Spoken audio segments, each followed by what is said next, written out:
noggin, boys. I'm the biggest, so I'm the boss. Which button makes this thing go?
Alrighty, welcome back to another tournament stream in the land battle scene. We're doing BBB's Legendary Lord Tournament. So you take a Lord and a faction, and you work your way through a best of one series all the way up to the finals.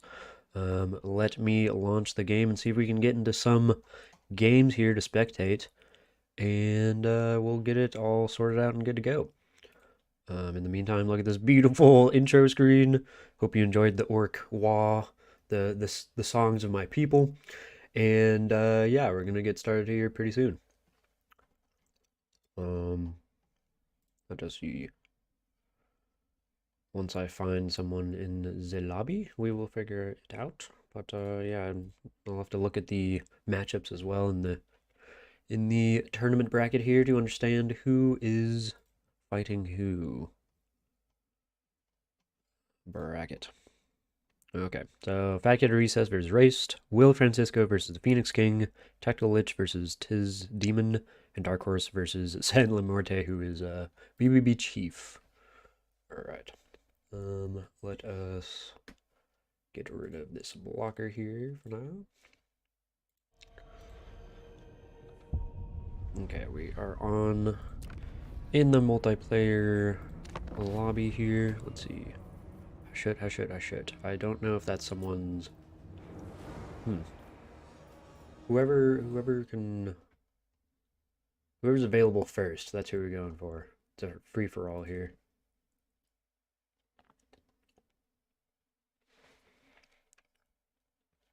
We'll hit up Tactical Lich. We'll have Tactical Lich be the guinea pig here.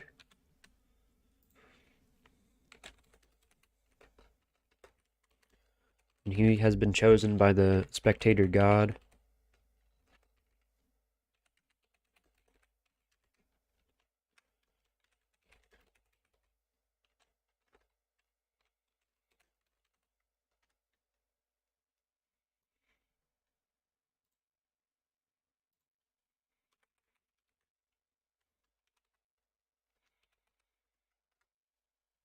Okay, there we go.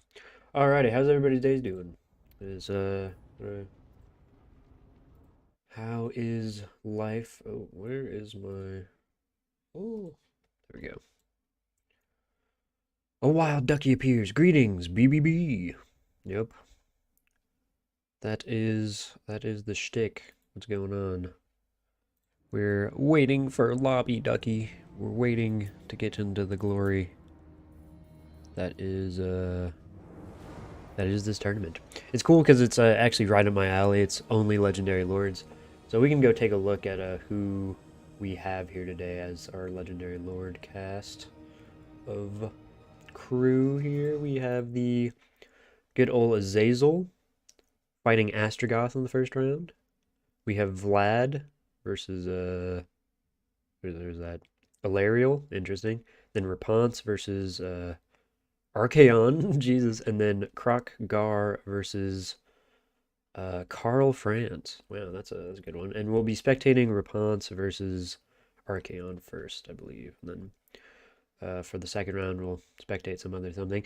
Unless, the games take incrementally longer each round or something, and then we are able to actually view multiple games around. But it's a pretty short tournament, so I think we should just be able to go one game per round and get to the finals pretty quickly.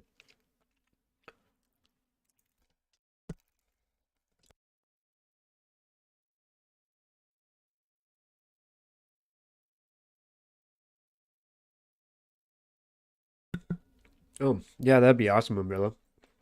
Sounds like a plan, man. We will do it. We'll just have to figure out a date. I mean, we'll talk later for sure. But sounds like a good idea. Good old legendary cap mod. Sounds pretty epic. Okay.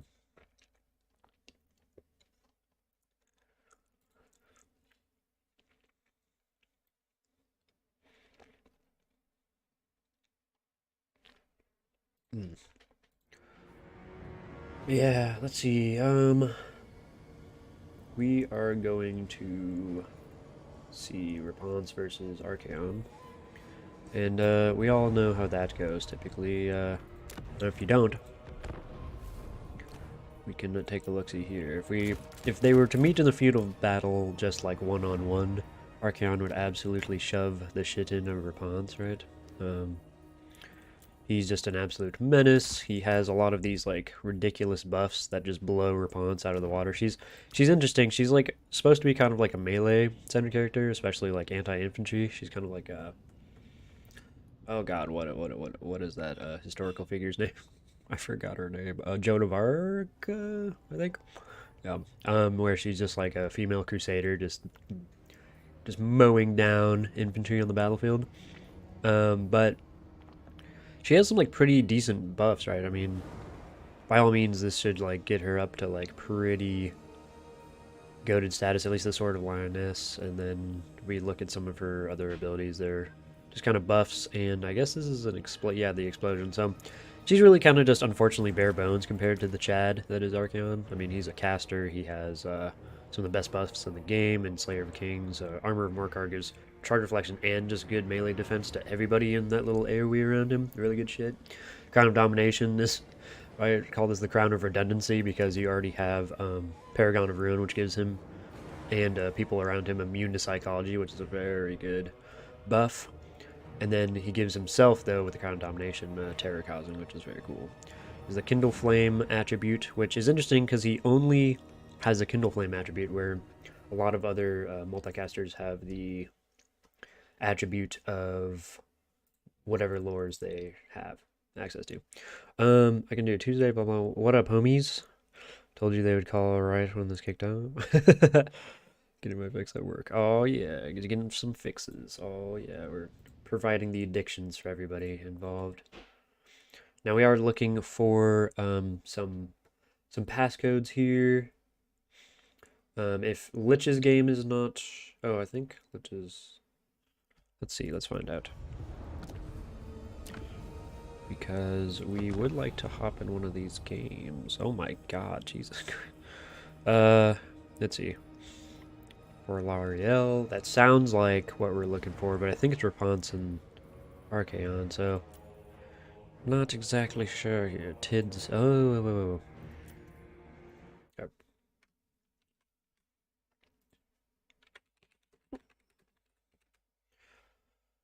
Alright, Tids Demon, open it up. Let me in. Let me in. It's like that Eric Andre meme. I'm just trying to get in here, and these guys won't let me. Please. Let me in. But yeah, while we wait for the Tids, to give us a spectator slot here, if I had to give some random guesses here, I think Azazel's probably going to lose to Astrogoth. I think Slaanesh into Chaos Doors is pretty bad for Slaanesh, but I think it's doable.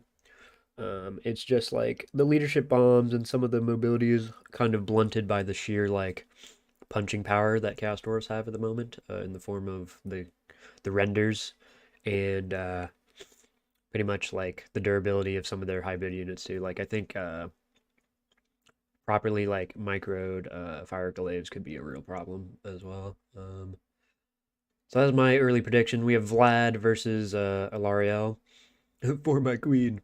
That could go either way. I think vampire counts are like always like typically the let's see. Where's the Tid's lobby? Did we lose it? Did they start? They shouldn't have started. Yep, well, we might just do the Alariel one then. Because, these guys are not listening. But, yeah, I think Vlad versus the High Elves. I think Phoenix King's a very good player, so he might be able to bring that out, but I think vampire counts are just very, very, very good right now. I think healing hasn't been really hit enough for them to be affected too much by that last patch's nerfs, quote-unquote, and I think that they still reign supreme in a lot of rushdown scenarios, and their lords are super gross. They have an abundance of them too. It's for a myriad of situations. It's just like very rough on a lot of different factions. So I'm not seeing the game I wanted to spec, so I'm probably just going to go for the Alariel one, because I'm assuming that's the correct one.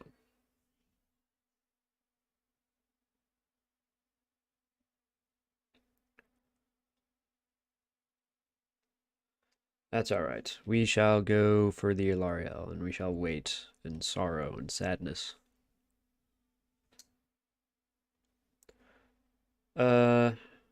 That's up to Umbrella if he wants them to restart for the stream. I don't mind either way. I mean, for the viewing experience, it'd be better if we can get a game going right, meow. But you know, I for the sake of the tournament, if you guys want to move things along quickly, I would not mind them just playing as well.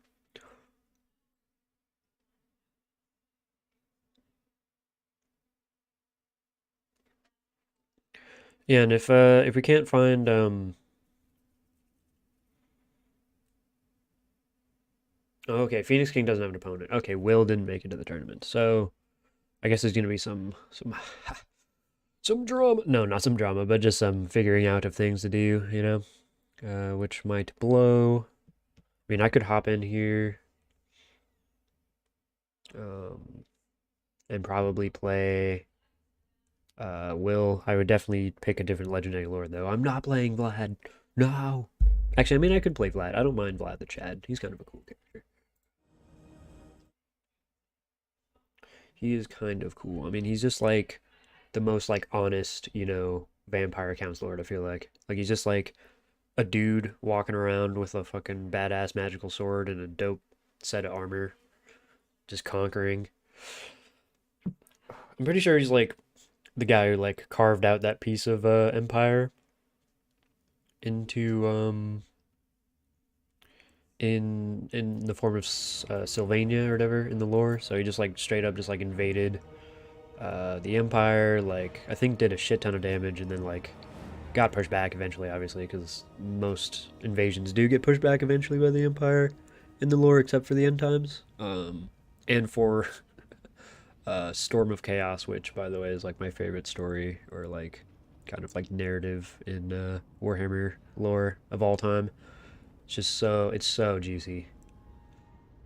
Like there's so many twists and turns and ridiculous, because it's all based off of like how the different races were performing in tournaments at the time. Manfred is the most honorable. Now who's a liar, Blackfield? Now who's a liar? Manfred is a traitor and a scumbag. Take him away. Like he's just horrible. But I mean that's also why he. Oh, look, excellent. 1, 2, 3. Is it 1? No, 1, 2, 3. Excellent. Yeah, there we go. Nice. Let me get the army blocker up here. We can begin our little thing. I don't know if you guys get that reference, but the blocker is from Blood Bowl. So Blood Bowl is a very dice or oriented game. I mean, I'm sure you know. You guys are Warhammer fans, I'm assuming. What's going on, Tactical Lich? How you doing, man? How you do? But essentially, it's the god of dice, you know? So, he dictates all your 1s and 6s that you roll. You have to praise him. Pone was the most faithful during our Blood Bowl seasons of old in Turn's Discord. This guy would, like, pray to Nuffle every time. He, like, would make a move, he'd go, and then he would just, like, yeet himself into the end zone. Sometimes tripping and dying along the way. Okay, good. I'm in my, like, little streamer setup. I'm gonna turn the cinematic stuff up a little bit. A wee bit. Where are we looking for? Yeah, go like that. There we go. Okay, that's a little... Yeah, that's alright. It's not fully. If it's fully, it's a little rough. Okay, so looking at the armies, let's get right to it. Starting with the Lichster, we have Repanse, and she has what? Her explosion. Oh, you moved her. But she has her explosion and her sword, I believe? No. The halo. So the halo and the sword. Excellent. Then we have Henry with a Deadly Onslaught, Charm Shield, and Foe Seeker. I'm assuming we have a caster of some sort around here. Life caster with, Regrowth and Earthblood. And then the Power Stone and a Scroll of Shielding. Very interesting. He has 3 Peasant Bowmen, all regular, 5 Peasants, 3 Spearmen, 4 Spearmen at Arms. We have a Grail Guardians, 2 Grail Guardians, and then 2 Questing Knights. And that'll round out the build for the good old Lich Boy. Very nice, very Bretonnian, has some good cav, has some good peasantry. We have Archie by himself. He has Burning Head, Transmutation of Lead. Oh, nice, interesting debuff. And then the Slayer of Kings and Fight or Die, along with Crown of Domination and some of his other buffs. We have 2 Chaos Knights and the Swords of Chaos with with Guardian. That almost broke my voice just seeing these guys. Haven't seen them in a long time. We have Forsaken, Chaos Warriors of Khorne with dual weapons. Very cool unit. Glad to see other marks being used besides this Hellstrider stuff. Another Forsaken, and then some Chaos Warhounds in the Vanguard over in the woods. And then he has a little contingent of Hellstriders with the Hell Scourges, because the ones with spears are now just trash, essentially because of the nerf. Which is somewhat justified, because there's people who really did not like them in Dom and some other stuff, and you know, I don't think they need to get nerfed as much as they did, but they definitely did need a slight tune-up in my opinion. Forsaken charging in and then getting countercharged by the Questing Knights, not the Grail Guardians, and they're going to be just taking a lot of damage. I always feel like Forsaken used to be these like heroes of a rush for Chaos in Warhammer 1 and 2, but they just don't live up quite to the expectation in Warhammer 3. They really kind of, I don't know, they seem to die a lot more easy comparatively. I don't know why that is. Maybe their health didn't scale well or something, but just rough. Countercharges by the Swords of Chaos and other Chaos Knights, which will actually obliterate the Peasant Mob, but not get a clean charge on those Questing Knights as probably wanted. You'd probably want to circle around, and even though there's a rock formation, you could get a little bit of a more clean engagement there. Hell Scourges charging into Peasant Mob should totally obliterate them. Arrows getting probably some fresh volleys into Chaos Knights, but they are armored and shielded, so they're not going to be taking a ton of Withering Fire. All in all, the front line is going to crumble as per usual for the Bretonnians, but it's just about this cav play. Can the Bretonnians wipe out the mobility of Chaos and then eventually clean up the infantry as well? Chaos Warhounds smashing into the Bretonnians, gobbling up those Peasant Bowmen, routing them off, which is actually very good, but they're getting caught up by the Spearmen and just the Spearmen. I guess the Peasant Mob will come back. Repanse is doing some work. The Grail Guardians will not give up ever. They are super tanky with 68 melee defense at the moment with the buff, and just kind of ridiculous stats in general. They have 58 melee defense on the regular, so that's pretty gross.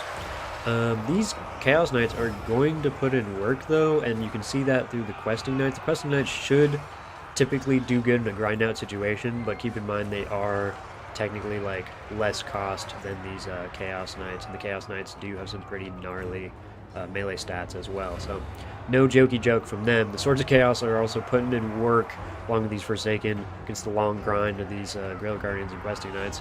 And yeah, the Cav is not looking too great on the Bretonnian front. Hellstriders cleaning up the routing Damsel of Life. Man, these guys started to route really quick. I'm not sure if, I don't think he had any fear build. Oh, he might have popped a Burning Head. I don't think I witnessed that. My smooth brain did not catch the Burning Head, but that might explain why his stuff was routing so quick. I mean, it is Bretonnian Peasantry. I don't think he has a Grail Relic to boost that morale. So, you know, it can be just a little rough. Henry is chilling.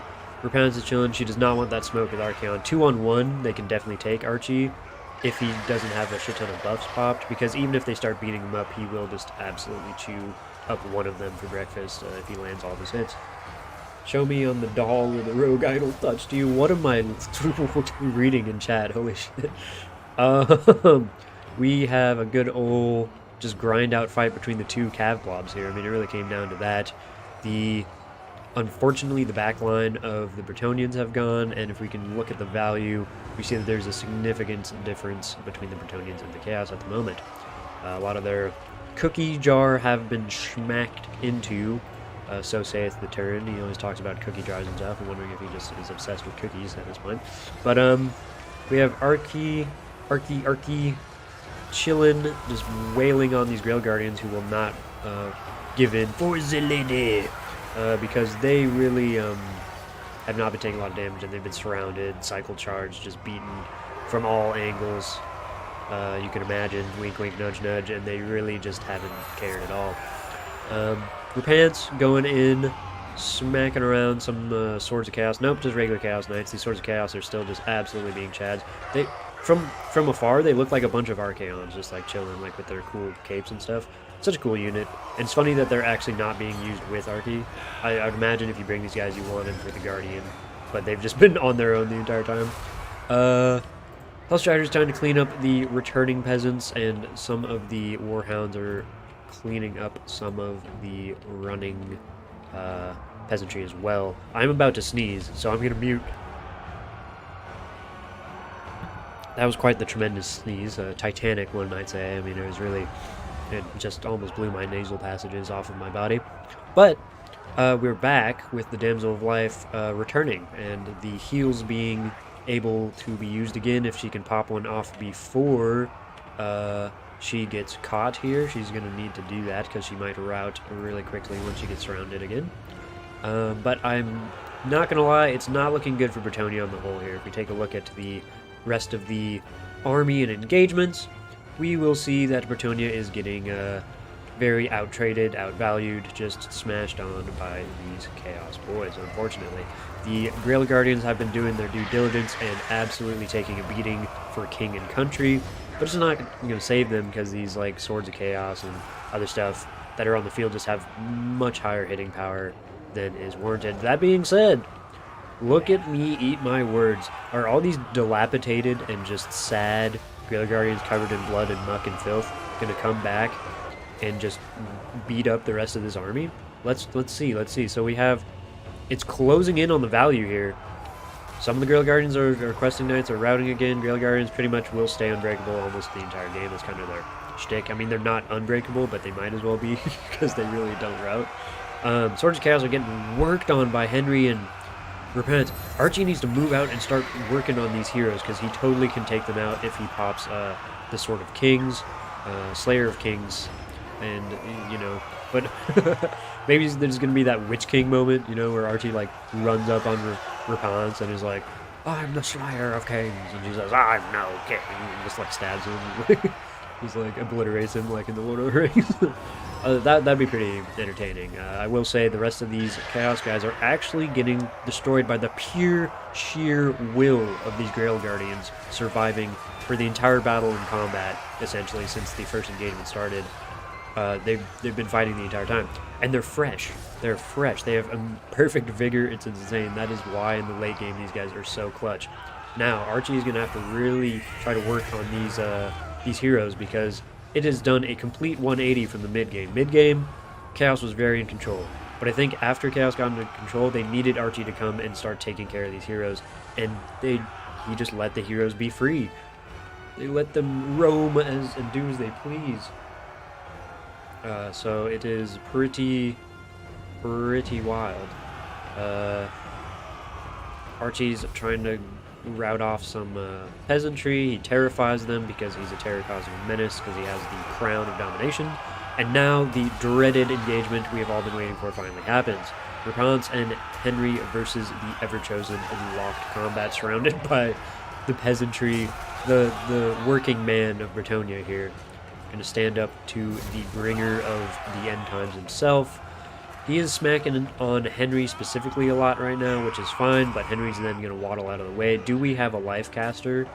We do not have the life caster anymore, so Henry can't get any more healing, but he can rejuvenate some leadership and stamina and get a cycle charge as well, so it is always good to pull out of unfavorable engagements, and God, that charge did a shit ton. He used Deadly Onslaught. Smart move.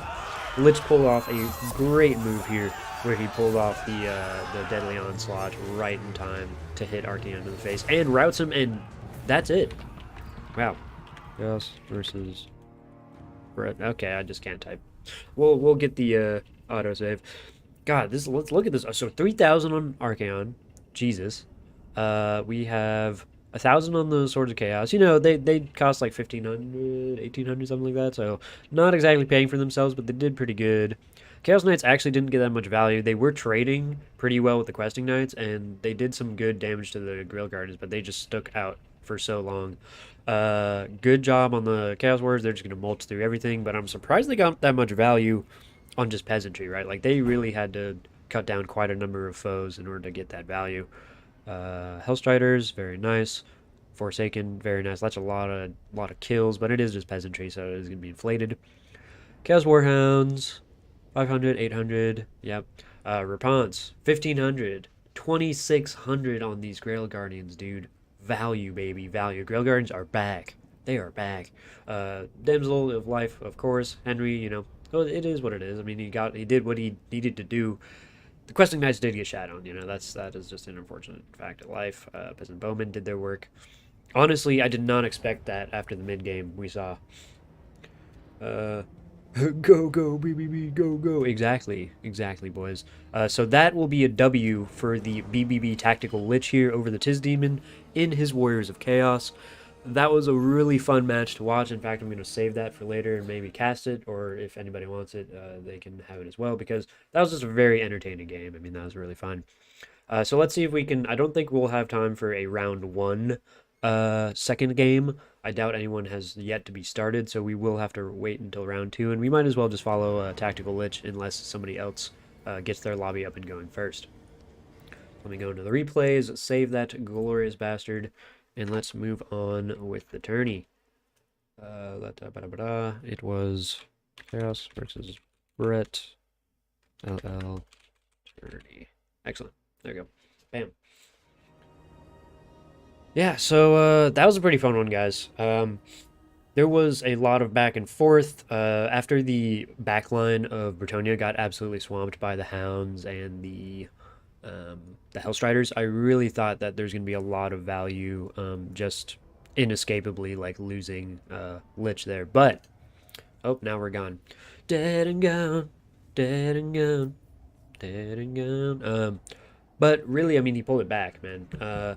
I think Archie had a opportunity a few times to go and try to bully Repanse and get Henry and her pretty low for the late game. But unfortunately, you know, it just couldn't happen, because what ended up happening is it wasn't that, like, the Grail Guardians are particularly winning those fights. I mean, they did get good value, don't get me wrong, but they were kind of like, it was a very even fight because they were just surviving for so damn long. If the hitting power of at least Henry, maybe Repanse, had been taken out earlier when he had controlled the mid game, I think the end game could have been, like, either way. It could have been really tight. So, Power of the Fleur-de-Lis banner. I know, I saw the buffs and, like, freaking pushing up these Grail Guardians to, like, almost 70 melee defense. Ugh, disgusting. The Grail Guardians are so good right now, man. And I think your opponent did well to like swarm you, but like he did not give respect to the Grail Guardians that he should have.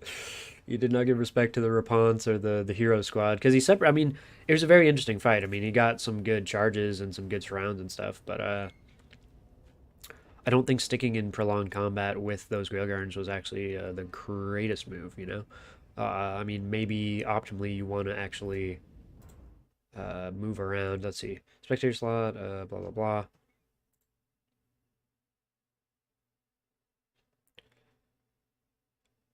The other two are started, and then it'll be best of three finals. Okay, so did has Chief played their first game yet? I'm perfectly fine with them playing it as long as we can start up the next round, not decently quickly, but you know, in fair time, just to keep the stream alive and well. We can always go back and look at that replay, but um, it'd be good to move on here and get our tourney chops going. Best because it's ugly. You're right. The Chaos looked at that banner and were like, God, it's hideous, and that's why they got debuffed. No, I think it's actually a buff for the Bretonnians. It's so ugly that the Bretonnians, just are like, man, I'm glad that's not me on that banner. And then they get, morale buffs and melee defense buffs for some fucking reason. Having like a cheesy like ham croissant thing. Yes, I'm very French, I'm sorry. But it is good.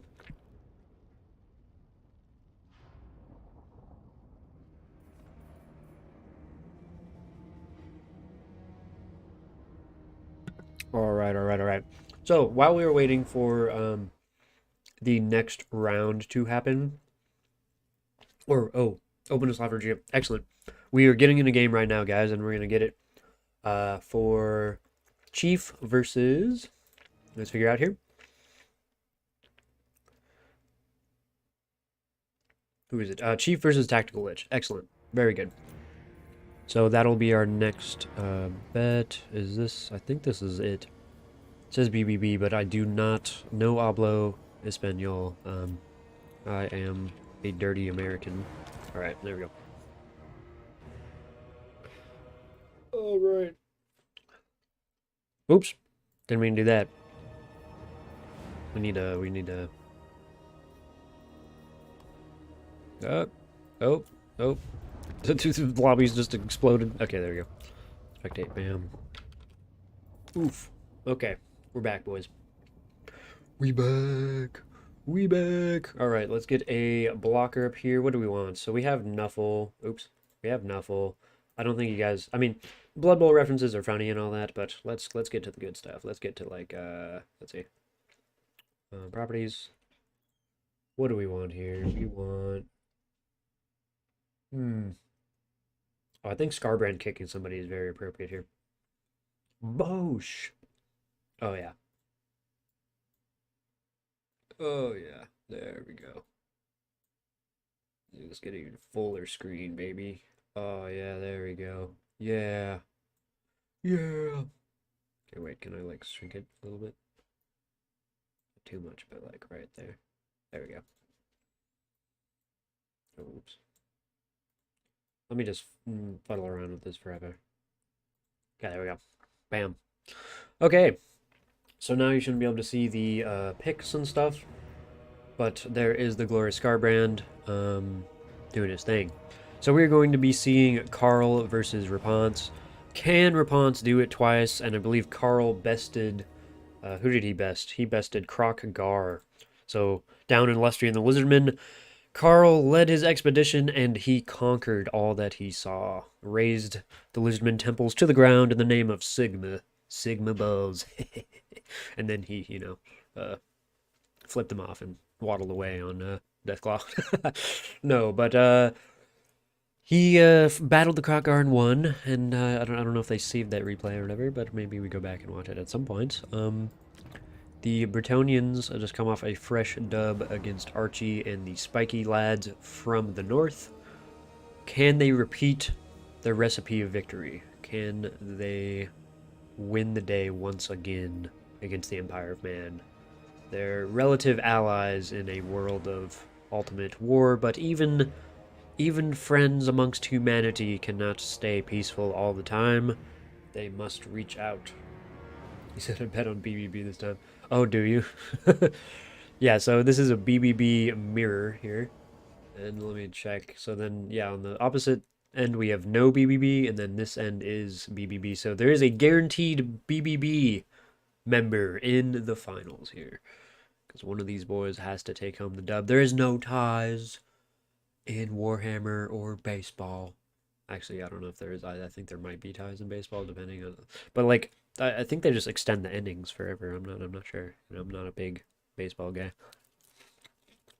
I just made that up.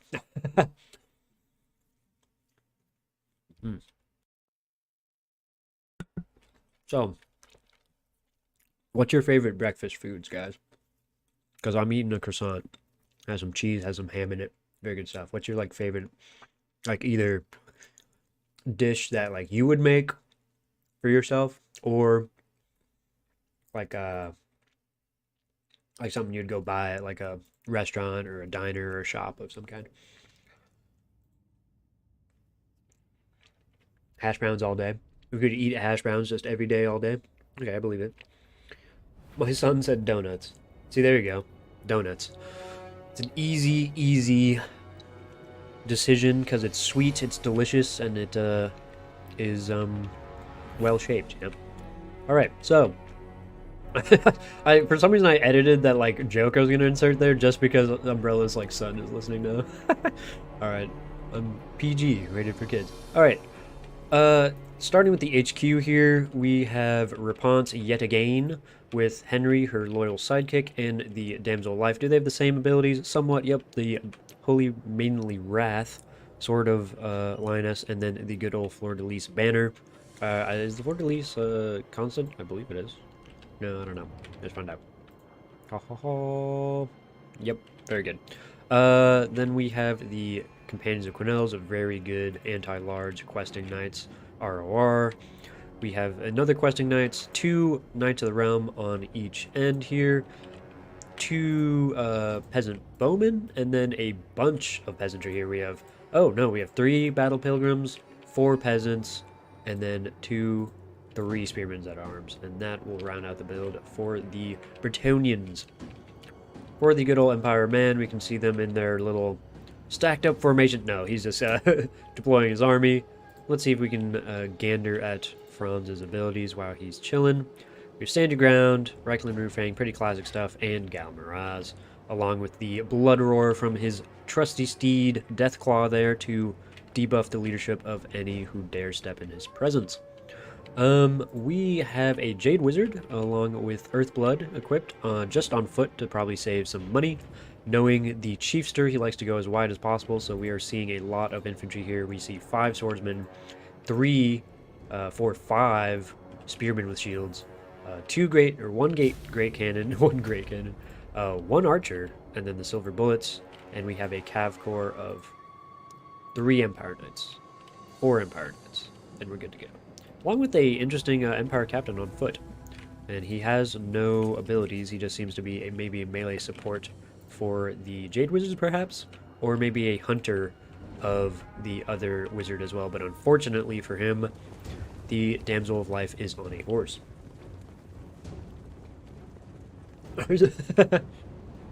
He liked the Greenskin theme song. Well, that's good. Yeah, I'm sorry, Mini Umbrella. It is just the nature of the game. In the grim dark future, there's nothing but curse words and profanity. Alright. Just pretty much chilling here. Where are the cannons shooting? They're going to be aiming straight for the peasant bowmen, and that is probably the best idea. If you can't shoot the cav, shoot the ranged, and that is pretty much the priority of all people facing Bretonnia, because the French have really 2 strengths. They have their bowmen and their cavalry, and I think in real life the cav part is true. In real life the bowmen were not so great. I believe that was the English who had the best bowmen around in the medieval period.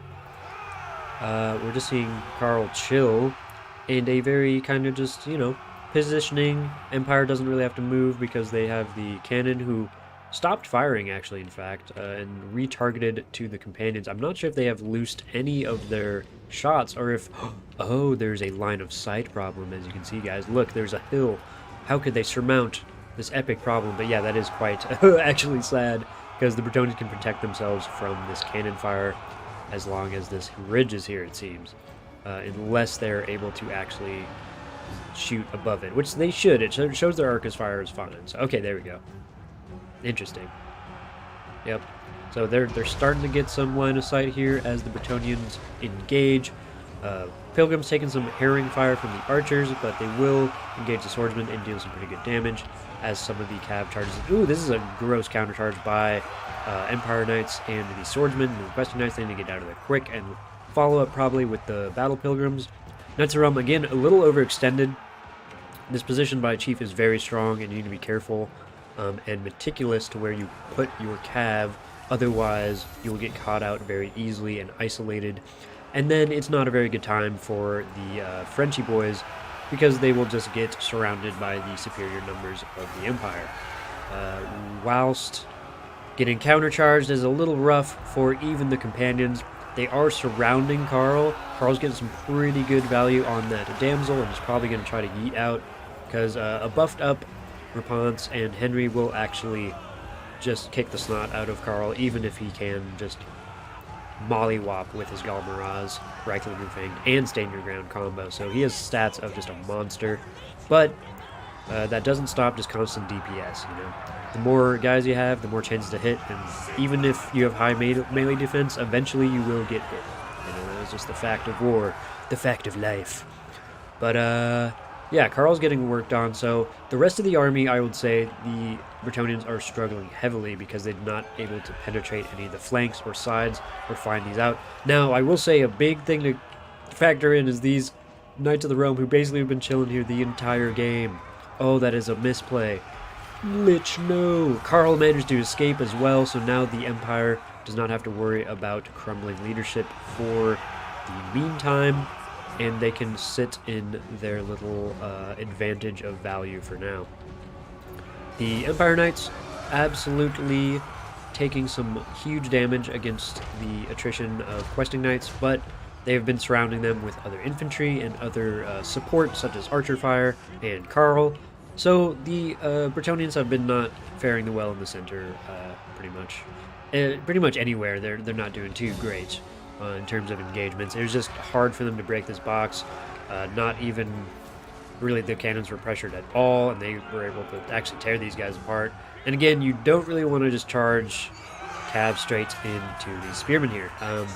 They pretty much will deal some good damage on the charge and then just get chopped up eventually because if they're outnumbered, and they're just going to get a lot of attacks on them pretty much. It's not a good situation for cav to stick in melee combat unless you know you are vastly outmatching your opponent in melee potential, like if you have Crushers or maybe like a very high value like Chaos Knight or something that can sit in there and take a lot of guff for a while. But Knights of the Realm are a bit cheaper. They're more so meant for cav on cav engagements and just not going to fare that well in a long drawn out fight. Karl doing Karl things, snatching up some of the rest of the Questing Knights. The companions, the Quinels, are trying to their best to get into the silver bullets. We're finally getting compromised. The archers have been relatively untouched, but that is about to change. Oh, did we see an explosion? Yep, the explosion from Repanse here. Not going to matter. Sniping out Karl would be a huge boon, and possibly a tide shifter, but without the Karl snipe, I don't think Bretonnians have a chance to really get back in this, even with... okay, actually, I might lie, and the reason I'm saying I'm lying is because if these guys are healthy, the Empire is going to need to basically inundate them with a bunch of different stuff. Keep in mind, though, Empire has 2, 3, 4, like, a lot of healthy infantry they can chuck at these guys and allow Karl to just cycle charge the living crap out of them. I mean, that's just... unfortunately the facts. Isolated Damsel is huge as well. I think he gets off one more Earthblood, so good job on Lich for getting one more value out of this guy, but this poor Damsel, she's about to get run down and destroyed. So yeah, we're seeing Knights of the Realm basically peter out. The rest of the Bretonnian offensive here is not looking great. You can see there was a slight shift in value when Repanse and Henry were kind of charging in with the companions there to get some last second value on these silver bullets, but it looks like the balance is going to right itself once again, as Franz and the rest of the Empire basically clean up the Bretonnian insurgents and tell them to go back to where you're from, you know, type of deal, don't take our jarbs, all these good things. I'm sure inspirational quotes Karl is yelling into the men, the troops. So yeah, now it comes down to, can the rest of this Empire army just kill Repanse and Henry? And also, yeah, keeping this Jade Wizard that close is probably not a good idea. I don't think they actually changed foot lords or foot characters that much. So the reality is they'll get knocked down most of the time, so it's actually typically safer for you to take foot lords or foot heroes than the mounted ones, because they get knocked down rather than taking damage, which is a big kind of bad feeling moment, because you get the opportunity to catch them out and you should punish them for it, but they just don't get punished, unfortunately, as hard as you would think. Karl popping all the buffs. And I think army losses might come into play there, and GG. I'm not even... I'll try to... Right. There we go. Excellent. GG, guys. That was a really fun one. King Karl. King. Yep. King Karl did do it. So yeah, that was a good bout. It lasted a lot longer than I thought it would with that opening engagement. Simply, there was just a lot of spearmen for these cavalry to try to mulch through. They just found themselves at every angle getting blocked by the spearmen with shields, which is very good positioning and micro from the Chiefster. Lich did a good job of pushing through and blitzkrieging with Henry and Repanse, as seen kind of last game. Is a very good winning strategy. However, there was just not enough pressure, and using that mobility to try to get through the cracks. I mean, you just don't want to charge into a bunch of blob like spearmen with just kind of mid-tier to mid-tier cavalry, right? Like, they're just not gonna be able to like trade out as well. You want to sneak through and try to get through to the goods there, and then just wait for rear charges to happen so you can charge into the rear of these guys and just get them down without their defenses being up. Look at the values. Good value on Repanse, Henry, up, and the rest of these guys. They did alright, but they struggled to get some good winners here. Karl with the 2,000. 600 on the cannon. Cannon actually didn't do that much because of line of sight issues. The Emperor build was definitely pretty solid for sure. Great cannons. They didn't get a lot of shots in the early game, but they started chewing up those unfortunate, I think it was Knights of the Realm who were left unmicroed, unfortunately, for a lot of the game. So that could have been a huge detriment as well to the overall performance of the pressure of the Bretonnian build. Empire Captain did alright, but I don't even know what his purpose was. I guess he was helping maybe jump these guys, but I kind of saw him just kind of wander around, to be honest with you. 100, Empire States did what they had to. 1,200 on the silver bullets. Very good stuff. GG's to both. But now it is time for the Grand Poobah Finals.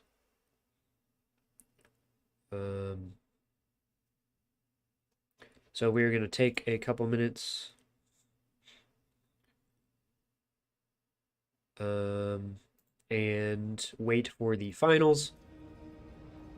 Let's see here. Yeah, I think everything is going well. So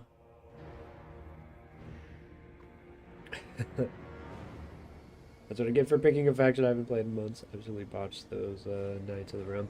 Hey man, it's hard. Like, Cav Micro is hard, dude. Like, Cav Micro is not like a easy thing, especially against a build that is like designed. Like, I mean, he designed that for like mass Cav play, right? So even if you brought a lot of Cav, it'd be hard to necessarily like find all the gaps. But I think you definitely have to exercise some like patience in terms of that, because there is just a lot of times the knights were just running into spears and such, and you know, even though it's like not the worst trade, because if you cycle charge you will get some good damage, it's you're just losing so much value, is getting tied up on those, you know, cheaper units. So I think you just want to wait and try to maneuver to try to out, you know, position with your faster units, and see if you can find some openings for either rear charges or into the cookie jar or some kind of opportunity for those cav to get good value. All right. Hello, Caradoc. How you doing, man? How goes it? We are waiting on the finals of this legendary lore tournament. We just had a Empire versus Bretonnia build game build, and it was pretty spicy. The Bretonians almost broke through with Repanse and Henry, but they were blunted on the shield and spear of the Empire defensive formation, with cannons and silver bullets, and Karl being an absolute menace. In the first game we cast, it was Repanse as well, with her duo of Henry, and the Grail Guardians are pretty much the heroes of that story. They they took a beating from Chaos. The Chaos Knights and Swords of Chaos were wailing on these Grail Guardians the entire game.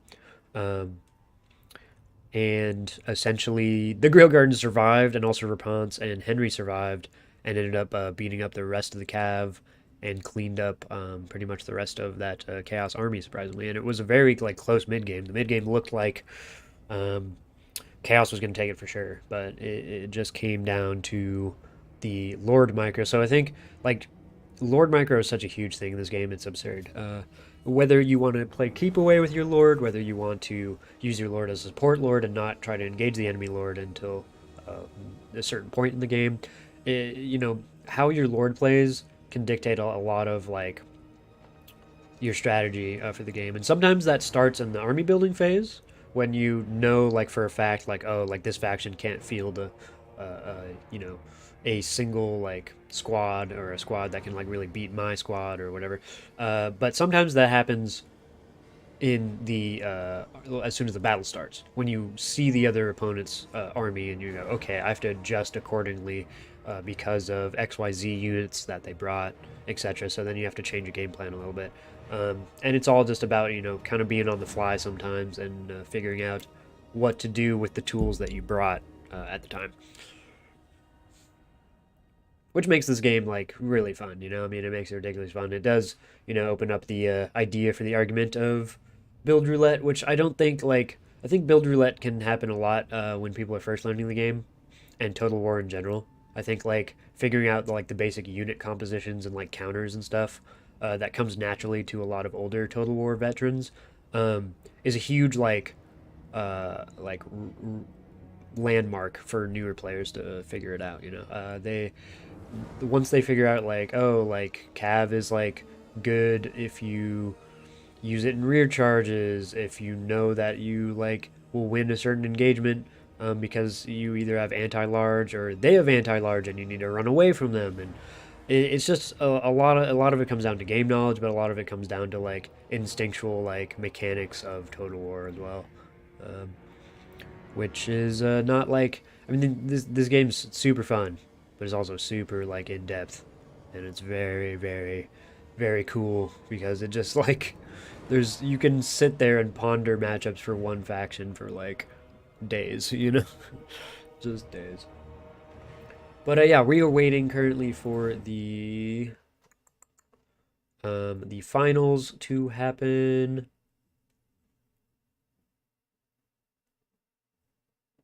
Yeah, I don't know if what AZ standed for. So there's there's a confusion on whether the AZ in somebody's name, because you know you put the name of your lord in the bracket for the tournament. If AZ meant Azazel or Azag, I thought it meant Azag, but yeah, it didn't. It doesn't matter either, because the AZ got beat by Astrogoth. Prediction was right, baby. Yeah. And then Phoenix King took the oh no, Phoenix King had a bye because Will wasn't there, unfortunately. But then Astrogoth beat Phoenix King and Alariel, unfortunately. So now we are having raced as Astrogoth in the finals against Chief as Karl. So it'll be Karl versus the leader, the elder of the Chaos Dwarf people. This guy's hilarious. I don't know why he has so much HP. Because his like story is that he is like a decrepit like half petrified dwarf. So it's like, imagine being paralyzed, but then like imagine your like joints and like bone and flesh like actually just turning to stone. That's the funniest part about this guy. Like he's a melee combat lord. He's like just some like Chad, Let's go look at him real quick. Like he's just some like Chad, right? Um, he absolutely is a menace in combat. But like, yeah, like he the most ancient living sorcerer. Yeah, he's just like old as shit, and he like is mostly made into stone. So he walks around in this like mechanical chair thing, and somehow this just allows him to have 50 melee defense, 60 attack, and 480 armor piercing damage with 5k mass. Yes. What? I get he's stone. I understand maybe that gives him some hefty weight or something, but like, Jesus Christ, there's just like no way this guy he weighs that much. He's just no, he just can't.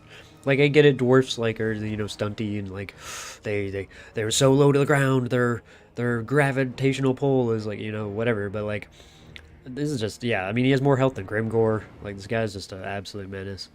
Um, I like the rest of his stats. I just don't think he should have that much health. I mean, I don't understand some of his melee. I think his melee stats could get a little reduced. The armor's probably fitting. I mean, he is a chaos dwarf. And the weapon damage is like, eh. Like, I mean, that's not like the most obscene thing ever. It's just more so the mass, the health, and honestly, for me, some of the melee stats I just don't understand why he's like such a just god. And then the real kicker, right, is Stone Mantle. So, Stone Mantle gives you only up to a minus 10% speed debuff for in trade a 30% physical resistance buff, which is insane. Astrogoth, L'Ariel, Azazel versus Karl, Repanse, Grog. Yeah. Yeah, it was pretty hilarious. They're waiting on me. Sorry, where are you guys?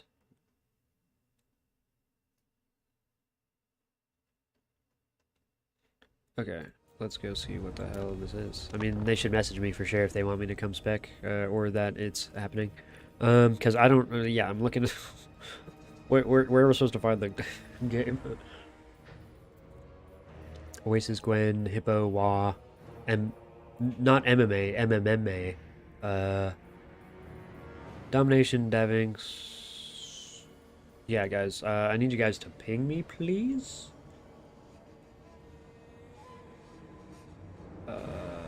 So I'll hit Chief and Raced, right? Or Raced. Lose an invite.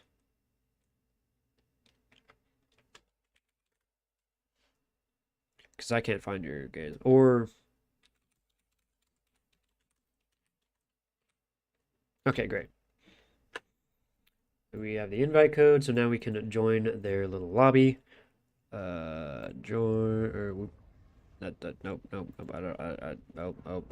I selected it. Nope. Sorry. There we go. Okay, great. Can we see it though? Can we see the game? Oh, no, because I can't even see the game name. I think it's doing that thing, so we'll try again here. Okay, there we go. It says cannot try. Okay, it's giving me some weird stuff here. It says the host game version differs from yours. I think. Oh, it's like dot dot dot. Oh, dot dot dot. What the? Why would you do this? They named the game dot dot dot. So when they posted to me in chat, it made it seem like they didn't know what the name was, like dot dot dot. But it was just 4 dots. Come on, boys. Come on, don't do that to me. Why did you do it? All right, let's get the blocker up here. Jeez, yeah, that's hilarious. Yeah, sorry guys, I didn't mean to take that long, but they named the thing ... and when they described it to me, they were like, I think it's named ... and I was like, what? Okay. Let me know when you know the name.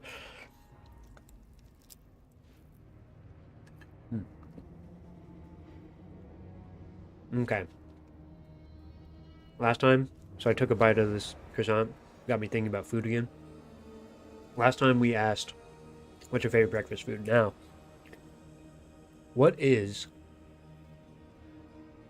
your favorite warmed drink? A hot drink, like, it can be alcoholic if you want, it can be whatever. But just hot drink that you like to sip on and just chill, or, you know, have a good time with, whatever. What's your favorite hot drink?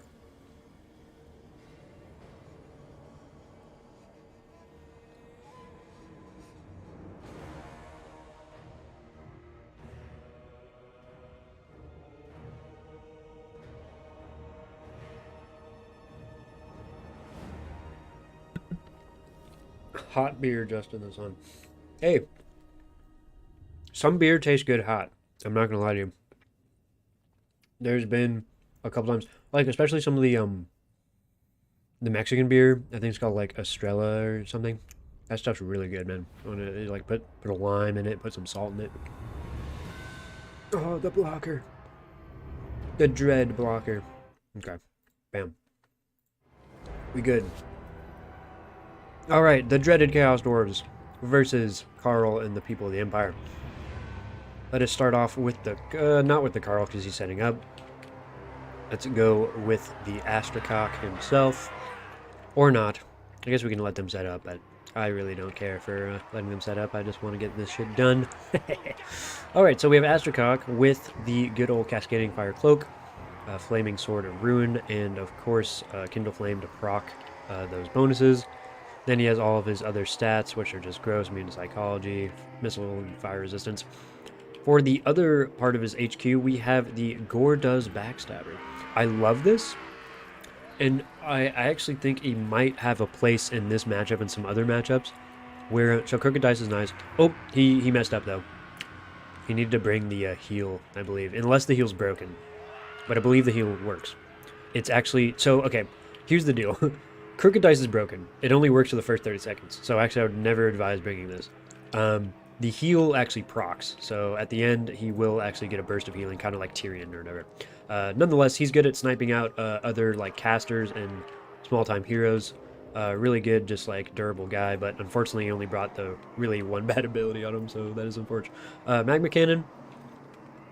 Both of them are very good units and will absolutely obliterate infantry. We have 2 Bull Centaur Renderers, a bunch of Goblin Laborers, and then the glorious flame-headed Infernal Ironsworn here with their cool armor color paint job from that unit or from that faction. So Karl, classic Empire scheme here, and then we have his glorious buffs in Gal Miraz, Regular Roofhang, Stand Your Ground, and Foe Seeker. He has a Empire Captain, so same basically build, and then just the Jade Wizard on foot as well. He does have 2 cannons this time, 2 great cannons, and 2 handgunners in the back.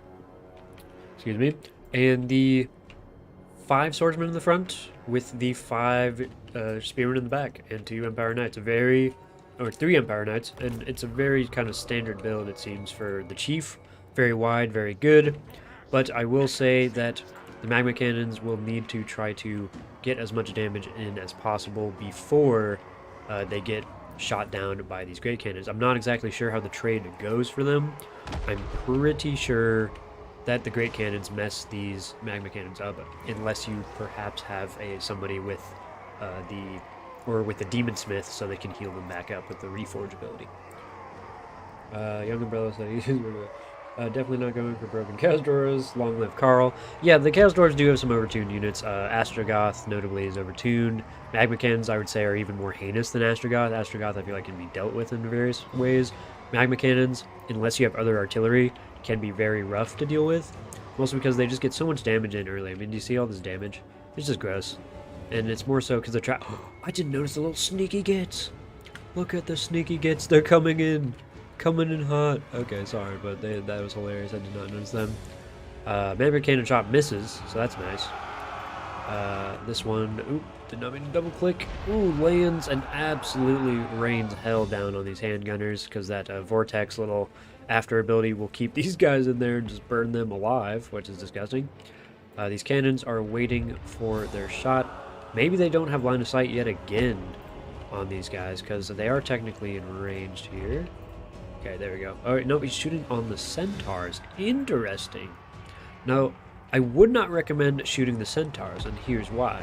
Currently, one of the reasons they're super bugged and fucked up is because you see how the cannon shots go all the way, like a lot of them are going over their head?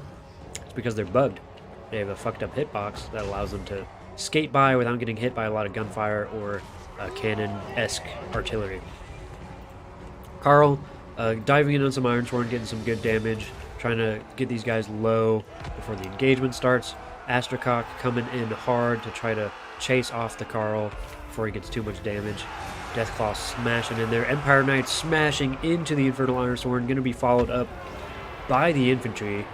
The Bull Centaur Renders are charging back in to countercharge these Empire Knights, get some good damage on them. These guys sink in a lot more. They need to retreat, but these Empire Knights feign perfectly and get out of there before too much damage is dealt. These guys, however, are stuck in a little too long and just get obliterated. These guys, luckily there's not a third Bull Centaur, so they cannot take as much damage, but now they're getting countercharged. And I don't know necessarily if you want to stick in here for long. You can take some damage while you're surrounding them, and then get the Spearman in and pull out, probably. Astrogoth is isolated. Now, Astrogoth, what I'm saying is, he's a good lord. And he's arguably OP in certain ways just because of his cost. But he's by no means like the tankiest or godliest of all lords, because a buffed up Karl, a buffed up any like really good melee specialist will actually take this guy out. But you gotta just be very careful, because when your buffs go away and whatever, and if he's surrounded by Bull Centaurs, etc., he can be a very tough cookie to crack. But Karl here is no joke either, and Deathclaw will rend into that stone-fleshed bastard like it was any other kind of flesh. The Orc Laborers coming in for the rear charge on the Swordsman is actually pretty good value. The Orc Laborers, I will say, are like out of the 2 Laborer variants, the ones that you can actually make viable in terms of getting job done in melee, because you can buff them up with Sword of Flaming, sort of Ruin or whatever. Is it Flaming Sword of Ruin? Yeah. Or give them the Fire Cloak and buff up their melee stats, because they actually have okay weapon strength, you know, it's not like the worst thing. Yep, and there they go, get the sword. Everybody's getting the sword of the flaming sword. And it is an AoE buff if overcast, so very nice. Or is it? I don't even know if it has to be overcast for. I don't know why I'm memory lapsing on that, but I feel like you don't have to. Maybe I'm wrong. Astrogoth, though, getting cycle charged to death is not great. He does not have the stone mantle, so he's not going to be getting more tanky as the game goes along. Yeah, the Goblin units are not bad. The Goblin units are pretty fine. Honestly, if anything, they could actually use a slight price reduction, because they're basically just peasants, but they cost 50 more. If you take a look at the stat traits off they have, basically. The Infernal Ironsworn are absolutely disgusting, though, and these guys could potentially carry the game. See, here's the thing. Astrogoth becomes very, very scary when he's with his mates and with the Bull Centaur Renders, because he counts as infantry, so it's hard to get hits on infantry when they're inundated in like a large blob, and even Karl, the Chad, will have problems getting significant hits on him over and over again.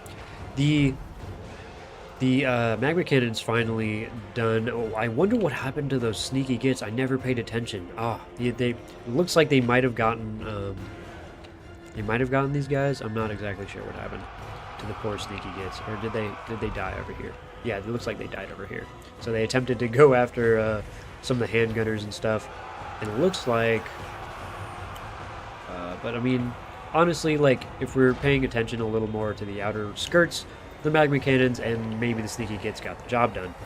Astrogoth getting slapped and isolated from his buddies and the Bull Centaurs, who need to be scurrying over there Mach speed. But Karl has already routed him, and it is going to be a huge problem for our little, wheelchaired friend, Warhammer wheelchair baby. So we enter a late game, which is kind of funny, and it happens a lot with the Chaos Dwarves, where some of their army is very depleted, and then we just have the goddamn Iron Sworn at like full health for some reason, because, you know, they have just a metric shit ton of good stats and things to pull from, and they have napalm bombs. So the biggest thing right now is, yeah, probably getting these cannons onto this blob. I would say, oh my god, and these guys are just insane. The magma cannons, staying power sometimes is ridiculous. Like, they're very susceptible to other artillery fire, but the way this is positioned, I can't imagine these cannons are going to be getting great shots into this thing. Not only is there infantry and other units in front of them, but there's a little slant and incline, so it's going to be very rough for a good, proper shot. And we're going to see the counter skirmers, though, and just absolutely obliterates one fucking cannon. Oh god, these guys are toast. So, you know, Chaos Dwarf good stuff might reign supreme today. The magma cannons are very strong, and if they're not properly dealt with, can be an issue, and that can be said for a lot of units in this army roster, right? Bull Centaurs, big problem, need to get rid of them, quick. Magma Cannons, big problem, need to get rid of them, quick. Astrogoth, big problem. Iron Sworn, big problem. So there's just a lot of high threats that they can provide to you, and they get a lot of value regardless of what you do right now. Iron Sworn, less so, they have a lot of counterplays. The Magma Cannons are more oppressive in my opinion. Probably the most out of everything. What's up, Zillas? What's going on, man? How you do? The Empire has somewhat, okay, so yeah. Now, this is exactly what Gordos is made for, and I'm surprised he didn't go snipe this guy earlier. I guess maybe there just wasn't an opportunity.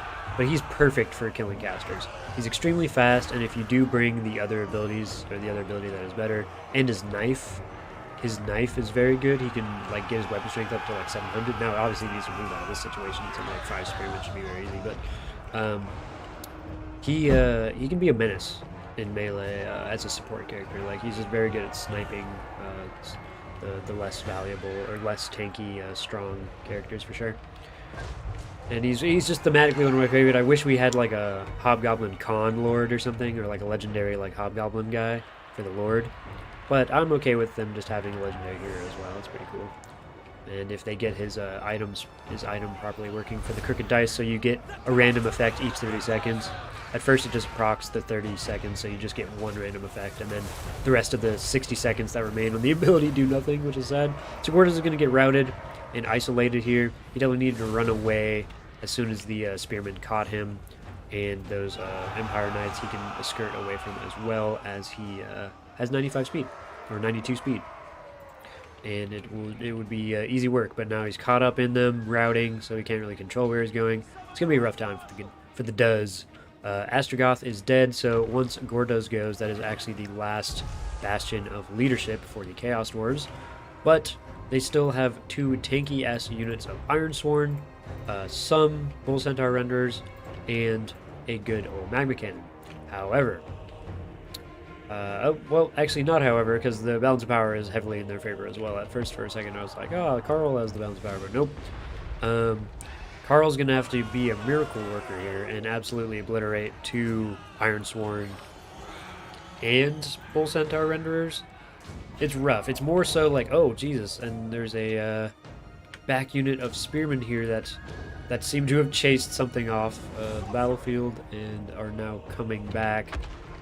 They unfortunately probably will get isolated if they're noticed by the Chaos Dwarf player, because the Spearmen might be able to come shut down these Magma Cannons and will probably beat the Orc Laborers just on stats-wise. Karl putting in some work against the Iron Sworn, but they're just so goddamn tanky. And how many? They have 2 ammunition. They might be able to get like a throw-off and just kill this Jade Wizard, perhaps. But I mean, they really want to save their throws for Karl, because he's a menacing boy, a big boy and a scary boy at that. But both of them have full ammo here, so they can absolutely chuck stuff. Yep.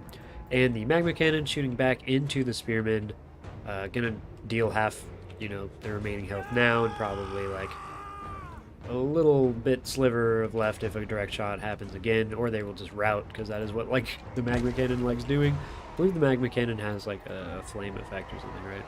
No flame attacks, does it? It just sets them on fire, which I guess on fire does something, right? Burnt, yep. -8 leadership. So pretty gross.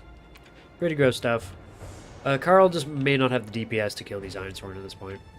Like, it's just, these guys are too godlike. I think Greenskins are great. I think Greenskins have some merit against the Chaos Dwarves. They're very good at like, bum rushing them. I don't think as Chaos Dwarves in the current, like, situation, you necessarily need to go that much ranged against Greenskins, though. I mean, maybe you just bring some Hobgoblin Wolf archers, or perhaps just the regular archers, just to have some passive, like, pressure. But, I mean, the rest you probably would expect the Greenskins to go melee rush on you, I think. They can't really compete in, like, a range, so it'd be very risky for a Greenskin player to pick range. So, I think that, like, building-wise, Chaos Dwarves still have, like, an edge because they can just flex that, like, their infantry line will probably beat yours. But Greenskins have the added benefit of having a bunch of good mobile units, so they have the Boar Cav, which, if brought enough of, can totally, like, surround and kill the Bull Centaurs. They have the Snotling pump wagons with flappas. Gordas is chasing Karl, but Karl, I think, and he gets 40% physical resistance, very nice, but unfortunately Karl has magic attack, so it doesn't fucking matter for him. He needed to get the wards in, and he breaks, so Gordas is a broken Hobgoblo, and yeah, okay, there we go, GG from the CD. Okay, we'll go save that later.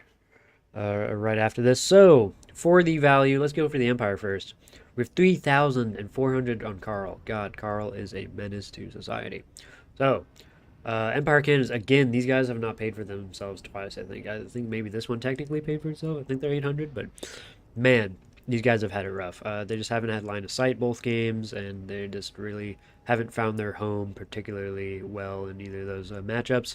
Empire Knights did their job, but yeah, they just didn't get a lot of value, and you can't expect them to against Bull Centaurs. You want them to trade well, but probably not expect them to win. Empire Captain, I don't know what he did. I don't know what he did this game, to be fair. Empire Swordsmen did their job as well, but here's the kicker. I think it was the magma cannons plus the sneaky gits that, like, cleaned up the handguns, which we kind of missed, and I'm sad we missed because I loved seeing those guys just sneak up behind the Empire army, like, in the dead of night. So good. Gordas did his job, chased down Jade Wizard, very cool, but then ended up routing. Astrogoth doing some great stuff. And Ironsworn just being absolute chads as usual, but not getting a lot of value because there just wasn't a lot of value in the Empire front line. And then the gross magma cannons being just gross. Yeah. And good peasantry, doing peasantry stuff for the Chaos Dwarves. Very good. Found Sunmaker really effective against Chorf infantry. Sunmaker, oh yeah, I feel like they would. So I agree with Lich in the same vein of thinking. For Ironsworn, I think you need to damage them down, because there's no healing on the Chorf roster. They're very elite. They're not, like, low model count, but they are, like, not the highest model count. And they just, I think if you damage spell them down, you will, before they, like, make contact, that's the best way to mitigate a lot of their, like, power. That, or, like, just ignore them into the late game as much as possible, and screen them out and zone them out as much as possible with, like, either shit tier things or, like, just cycle charging entity bullshit, like he was doing at first, where he charged in the cav to stop the napalms and then charged the infantry. So if you have infantry that actually, like, fight the Ironsworn, that is what you want to do. You take some cav unit. I think this is a best of 3, right? Okay, so let me get the blocker up.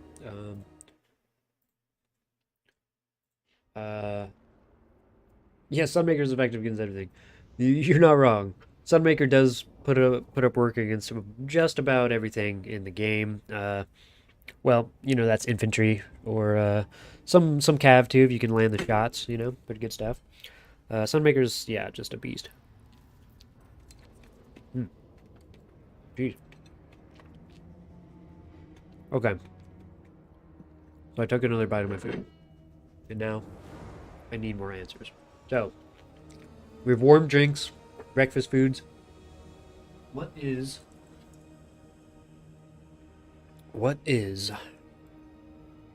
your favorite dessert? Like, and keep in mind, this can be anything. If you consider, like, drinking dessert, I accept it. You know, I'm not gonna judge you. I'm not gonna judge your alcoholic tendencies. You know, but whatever you consider dessert, what is your favorite like after dinner like treat? That like, ah, you had a good day.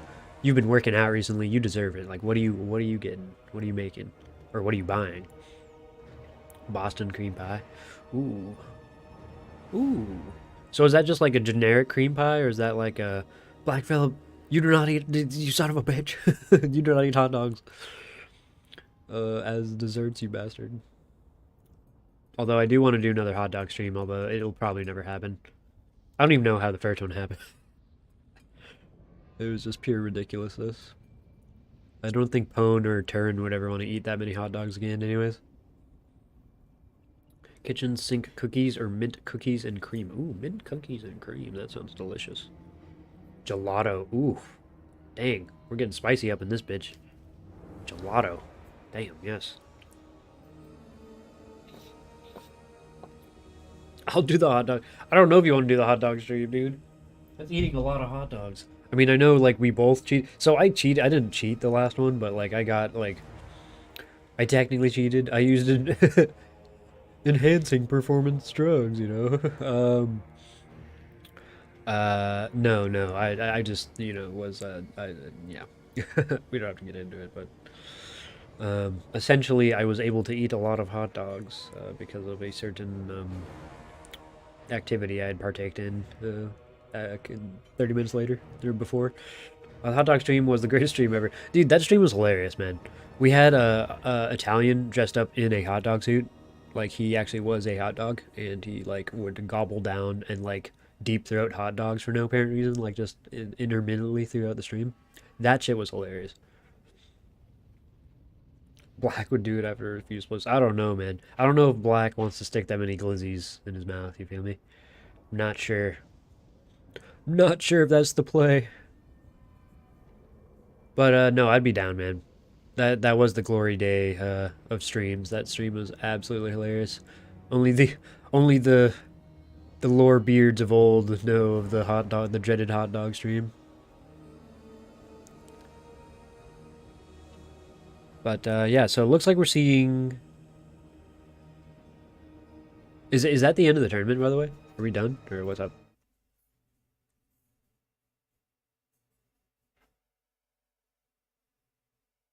GG, keep drugs.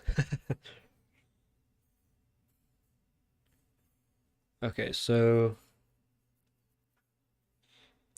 yeah, it's best of three. Okay, cool. I see. Then how does it work? So there's like okay. I see. So then you go through all the legendary lords that haven't. That's kind of cool. You capture the legendary lord you defeat. That, see, okay, I didn't know that. I didn't read the rules that in depth because I'm a smooth-brained idiot. So, what is going on is we're going to see a best of three, and if this game ends in a raced victory, then the finals is ended and completed. However, if Chief wins this next game, he will then be able to claim, I believe, Krokgar as his last lord, and Raced would be able to claim Azhag, I believe, as his last lord as well. So if we go to a game 3, we're going to be seeing Azhag versus Krokgar, and if we see a high elf victory, unfortunately the series will end there with a Raced victory for the Legendary Lord capture tournament. That's really cool. Legendary Lord capture tournament. That fits perfectly if we do the capture point mod tournament with it too, because then we just there's only just one word, it's capture. It's all capturing. All right. Oh, it's a Zazel. Okay, so it'll be a Zazel versus Krokgar then, if we see a game 3, which should be cool. I would love it. Loving it. Loving it.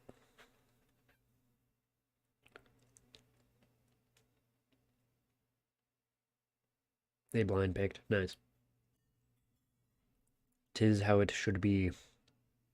Because I mean, the funny thing is, like, I love kind of the idea of like blind picks and like sticking with I don't, in the video game version of Warhammer, I think you do need some like to be able to like build your army.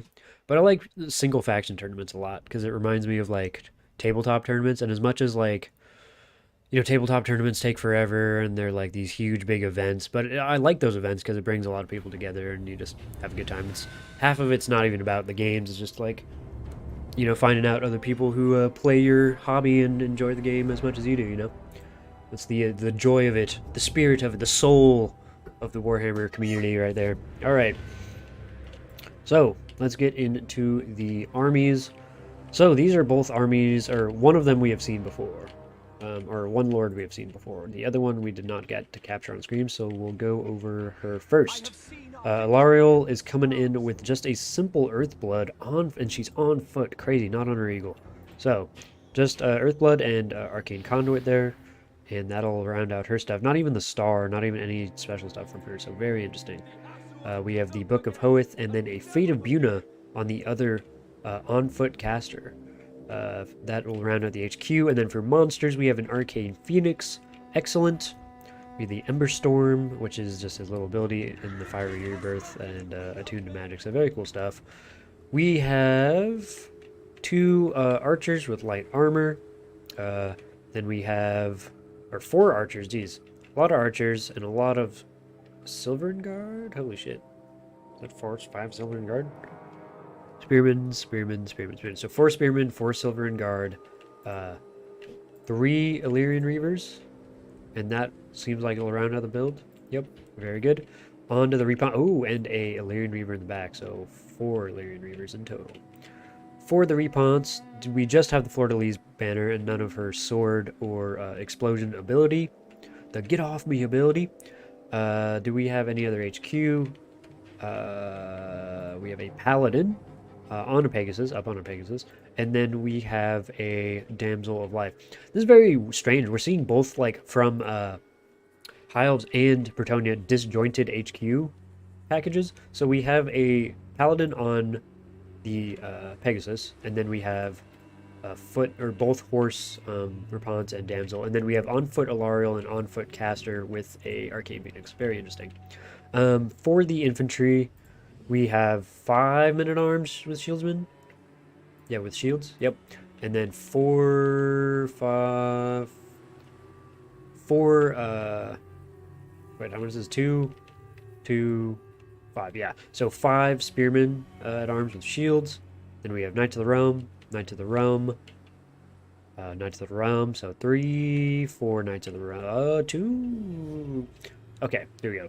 4 Knights of the Realm, 1 Grail Guardian next to Repanse. Very good stuff. And then a good old field Trebuchet, who is unfortunately lined up like right near this rock. I mean, you can get some good fire onto this side. Yep, just shift a little bit. There we go. It was kind of funny. Oh, and the Illyrian Reavers are beeline straight towards it. Bretonnia needs to act fast. Yep, bring the Gale Guardians back. Yep, okay, they responded in time and did not let their field Trebuchet get sniped out in the early game, which could have been a huge boon for the High Elves. A boon. I remember like hearing that, and like honestly, I think I was like 16 when I first heard Turn say that, and I did not know what it meant. I was just like, man, why is he calling these things boons? Like, what's wrong with him? And my illiterate ass was like, oh, never mind. That's an actual word. Illyrian Reavers. Ooh, actually getting caught up here. Big catch from the Bretonnians. Illyrian Reavers do have a 90 speed, but they ended up getting out-zoned and positioned by these Knights of the Realm and got caught. Oh, okay. No. Paladin does not want to be fighting this Arcane Phoenix alone. Arcane Phoenix just has better stats. And, well, not... Yeah, I mean... Technically, the Paladin has slightly better offensive capabilities. Arcane Phoenix still does have, like, 50 armor, so he's negating some of that damage for sure. But it's more so about the offensive potential of the Phoenix, right? Like, 440 armor-piercing weapon strength is very, very strong. Against a low HP Paladin, you know. So, Paladin 40 melee defense is decent, but it's not great, and it's not great enough to ward off all those attacks, because another thing about the Phoenixes is they have very quick attack animations. They're very good. Man, and it's always this Phoenix has this, like, little glitchy, like, little aura. Maybe that's just because the game's lagging a little bit. But he's fidgeting quite heavily here. He's floating around, terrifying the peasants over below. 18 Knights are all... Oops. Yeah, Paladin is getting crunked. He's getting crunked on pretty good. The Field Trebuchet has landed some shots here, but honestly not very significant. Both Spearmen are fine, and I definitely would be aiming rather for the Archers or the Sylvan Guard here. The Spearmen are not of as big a consequence or as much value as the other pieces in this little army puzzle. We have Illyrians coming off the flank, but unfortunately we are just getting a bit of a lag spike at the moment, guys. This is all good, but you know, it just gives players more time to think, and unfortunately kind of takes away some of the quick thinking aspect of certain engagements, which does blow, but at the same time everybody's getting equal time to think about stuff, so it's not like per se unfair. It's just like more rush-down strategies can really get hindered by slow internet, because essentially you might catch stuff surrounding your army that you might not have caught if you're going full game speed. Really is a spectacular game, the best total war. I agree. I think overall this thing has so much love and time and energy poured into it. Like it surpasses in terms of battle. Now, in terms of campaign and like overall game, like you can argue, and I don't even know if this was the best overall game in my opinion in the Total War series.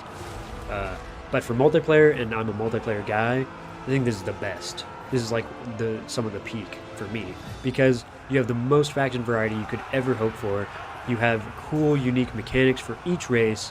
You have all these different lords, all these different magic abilities, basically strategies to choose from. It's just massive, man. It's a massive project, and it's awesome to see finally come to fruition after so many years of being in development, even though, yes, there's a lot of bugs and a lot of struggles along the way, but that's just how, you know, video game development goes. Even for the top dogs and top developers and publishers, there's a bit of struggle involved, you know. And, you know, I'm not going to speak on, like, what that's attributed to or, like, whatever, you know. It just is what it is, but... I think I personally love this game from a multiplayer standpoint than any other Total War, by far, for sure. I think it's the best quality you can get there. Archers running in, shooting the Paladin up, but I mean he does have some missile resist and whatever. He's just kind of chilling there, but he's taking some unnecessary fire. The Knights of the Realm circling around. This is kind of dope, circling around the big terrain piece and trying to get into the High Elven Cookie Jar. Galariel and Castor big chillin'. We did see, I believe it was a Fate of Buna dropped on one of the knights. How many knights are online currently? 1, 2, 3. We should have 5 total. Because these might be Grail Guardians. Nope, Knights of the Realm. Knights of the Realm. Knights of the Realm. And Knights of the Realm. Okay, so actually one's dead. Or one's kind of fucked up. And that, I think, was the Fate of Buna that we saw earlier in the game. So... these guys circling around. The frontline engagement's not going to go great for the Bretonnians. They just don't have the offensive punching power to get through 50 melee defense spearmen. Very cheap spearmen. You know, not extremely cheap, but cheap enough to where 50 melee defense is absolutely insane on these guys. It's just absurd. But if you can get them down to, I believe it's the HP that determines it. Yep. Ooh, okay, so it's 25% now. So yeah, they're very durable. You have to do a lot of damage to these high elves in order for them to really start buckling. And it makes dealing with the front line very obnoxious. What you do have to do then is just try to outmaneuver them, which in turn means you usually have to try to get rid of their mobility so you can use your mobility to exercise power on the battlefield. Because it's not that spearmen necessarily kill a bunch of stuff, they just outlast about every like mid-tier cheap end frontline unit you can imagine in the game. They're just very good. The Knights of the Realm, and I think these are the Grail Guardians. Nope, just more Knights of the Realm. The Grail Guardians are chilling somewhere here. They're right here. No, they're not. Where are these Grail Guardians? Where'd they come from? Where'd they go? There they are. These guys are running in to the rears of the Spearmen. Good stuff. And getting into the Cookie Jar as well. This is very useful. This will allow the Bretonnians to crawl back from the depressing situation that is the front line of the High Elf Spearmen.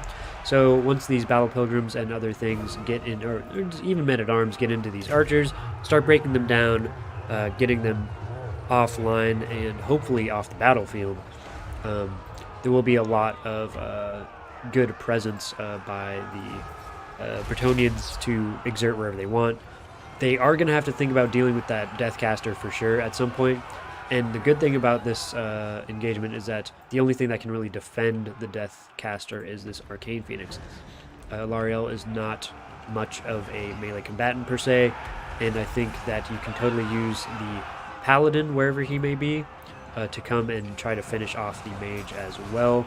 Because that Fate of Buna, I think he probably has one or two more left in him, especially because he brought the Book of Hoeth, which should give you an insane... So unfortunately, because of how this game works with their unit cards, let's see if we can do it. Book of Hoeth, so 160% recharge, so she's going to juice out like all of her magic very quickly, and it's a reusable ability, so it's very very potent for the High Elves here. You can have very strong magic potential with multiple Books of Hoeth or magic buffs as well. I don't know if the Paladin was sent off the field. It looks like he might have been taken out here. So another pressuring tool for Bretonnians, unfortunately offline. A lot of the Knights are used to take up this Arcane Phoenix. I honestly... Let's see, what are these guys? Grail Guardians? No. I think I would keep the Grail Guardians in here, fighting the Arcane Phoenix with their high melee defense. Then I'd take the Knights of the Realm and come circle around and try to beat up the rest of the archers. And then use these Knights of the Realm and other Knights of the Realm to kind of cycle charge or even pin down the Arcane Phoenix more once you have these other threats eliminated. Mostly these archers here. Oops, the double click. I didn't even double click, it just, I think if you click too many times, it just starts sending you places. Archers getting absolutely obliterated on the charge by the Grail Guardians, as they should. And the Bretonnian infantry look like they're actually starting to weigh down some of these spearmen. Even with their 25% marker not being hit, they have taken some good rear charges, and oh, there's a good Ember Storm. Oh, gross. He arises covered in the blood of peasantry. God, that is such a cool animation though. Look at that. Yeah, really cool shit. Man, these Grail Guardians are doing their job. These healthy spearmen are spooky, and more so like what you want. So one, this Lifecaster being alive will help a lot. Two, you want that Deathcaster DEAD dead. You want her dead as quick as possible, because if she doesn't go down, those Grail Guardians are totally next on the chopping block for the Fate of Buna, and it will be gross. So, yeah, there's just enough stuff on both sides, I think, to make it viable for either to win. The value difference is in the hundreds. It's only 500, 400 away. So really, this game is any man's prize here. It just depends, I think, on how well the HQ is handled. I think the Deathcaster needs to get dealt with ASAP, pronto.